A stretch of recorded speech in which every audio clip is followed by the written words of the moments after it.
నేను ప్రభు సన్నిధిలో ఒకటి ప్రార్థన చేసుకున్నా. ప్రభువా, ఒకప్పుడు ఏమీ లేనివాళ్ళమి, ఒకప్పుడు చేతిలో 100 రూపాయలు లేనివాళ్ళమి, ఒకప్పుడు 200 రూపాయలు లేనివాళ్ళమి. చాలామంది పాస్టర్లు చెప్తుంటారు సాక్ష్యం, ఒకప్పుడు తినడానికి కూడా నాకు గతి లేనప్పుడు నేను దేవుని సేవ చేశాను. మంచిదే, మరి నీకు ఇప్పుడు సమృద్ధి ఉన్నప్పుడు నీ సంఘం కూడా సమృద్ధిగానే ఉండాలి కదా. ఆమేన్ చెప్పండి గట్టిగా. హల్లెలూయా. నీవు సేవకుడు సమృద్ధిగా ఉన్నప్పుడు సంఘం కూడా ఎలా ఉండాలి?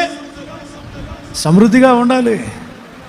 నేను అందుకే చెప్తున్నాను కదా, ఈ రోజు నుంచి నేను మొన్న కూడా చెప్పాను, నేను హడావుడిగా మీరు దూరం నుంచి వస్తున్నారు, ఏ హడావుడికి వెళ్ళొద్దు, మీరు అందరూ చక్కగా భోజనం చేసే వెళ్ళండి, మొదటినే వెళ్ళండి.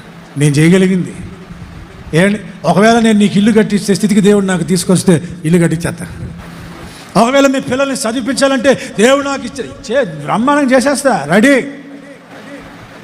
మీకు తెలుసా, ఇక్కడ కొంతమంది పిల్లల్ని వాళ్ళ వాళ్ళ వాళ్ళ తల్లిదండ్రులు డాక్టర్లను చదివిపిస్తున్నారు, డాక్టర్స్.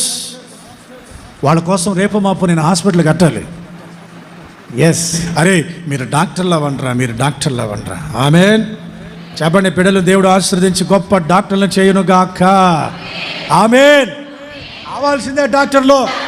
దేవుడు నాకు సాయం చేయాలి కానీ, ఇది ప్రభు నాకు ఇవ్వాలి కానీ, నేనేమై ఉన్నాను అది కేవలం, మీరేమై ఉన్నారు అది కేవలం దేవుని కృప మాత్రమే.